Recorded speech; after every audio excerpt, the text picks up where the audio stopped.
आता आमची वेळ असून आम्हाला राज्यसभेची जागा मिळावी अशी मागणी काँग्रेसला लावून धरली आहे।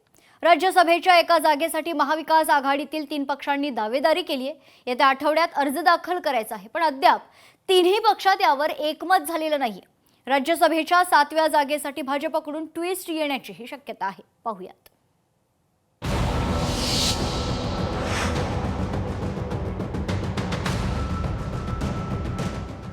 राज्यसभेच्या एका जागेसाठी मवियाचं ठरेना। राज्यसभेसाठी शरद पवार यांच्या नावाचा आग्रह। 7व्या जागेसाठी भाजपकडून नवा ट्विस्ट। महाराष्ट्रातील राज्यसभेच्या 7 जागांसाठी 16 मार्च रोजी होणाऱ्या निवडणुकीत सर्वाधिक 4 जागा जिंकण्या इतके आमदारांचे संख्याबळ असलेल्या भाजपकडून धक्का तंत्र देण्याची दाट शक्यता आहे। राज्यसभेच्या 7 जागांपैकी भाजप 4, राष्ट्रवादी काँग्रेस अजित पवार गट 1 आणि शिवसेना 1 असे सूत्र महायुतीत निश्चित झाले। मवियाकडे असलेल्या संख्याबळानुसार ते राज्यसभेसाठी 1 जागा निश्चित मिळवू शकतात, पण त्याच्यात अद्याप त्यावर एकमत झालेलं नाहीये। राज्यसभेसाठी काँग्रेसला संधी मिळावी असं आमच्या सगळ्या आमदारांचं मत आहे। त्यांच्याबरोबर आमची चर्चा झाली। आज मी चर्चा केली। आमच्या सगळे आमदार किंवा आमचे नेते आहेत, सिनियर आमदार आहेत, वरिष्ठ नेते आहेत, त्यांच्याबरोबर चर्चा झाली।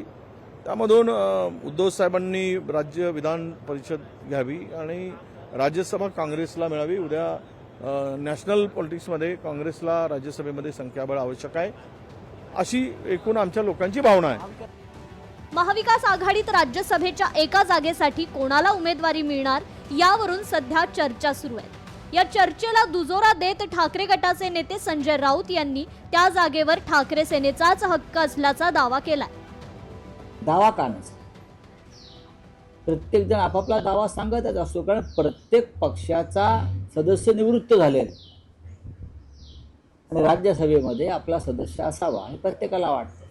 शिवसेनेला जास्त वाटतं। याचं कारण असं आहे, शिवसेना हा सुद्धा एक प्रादेशिक पक्ष आणि किमान आमचे 2 प्रतिनिधी हे असावेत राज्यसभेत, ही पक्षप्रमुखांची भूमिका आहे। याआधी आदित्य ठाकरे यांनीही राज्यसभेची असलेली 1 जागा आपलीच असल्याचा दावा करत ती ठाकरे सेना लढणार असा ठाम दावा केला होता।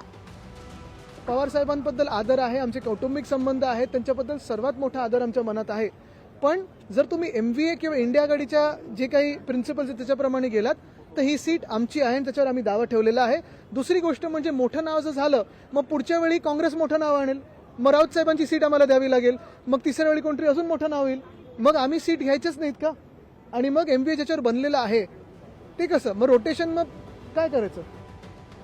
7व्या जागेसाठी मवियामधील वाद कायम असताना या जागेवरही उमेदवार उतरवण्याची सूचना भाजपच्या वरिष्ठांकडून आल्याची सूत्रांची माहिती आहे।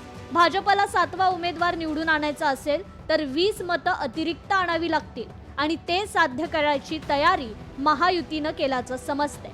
महाविकास आघाडीतील वाटाघाटीचा प्रश्न ताणलेला असल्यानं याचा फायदा महायुतीला होण्याचीच अधिक शक्यता आहे।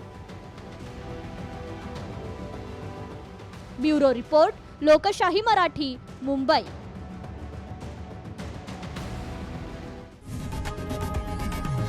लोकशाही मराठी ऐका, पहा, जागरूक रहा।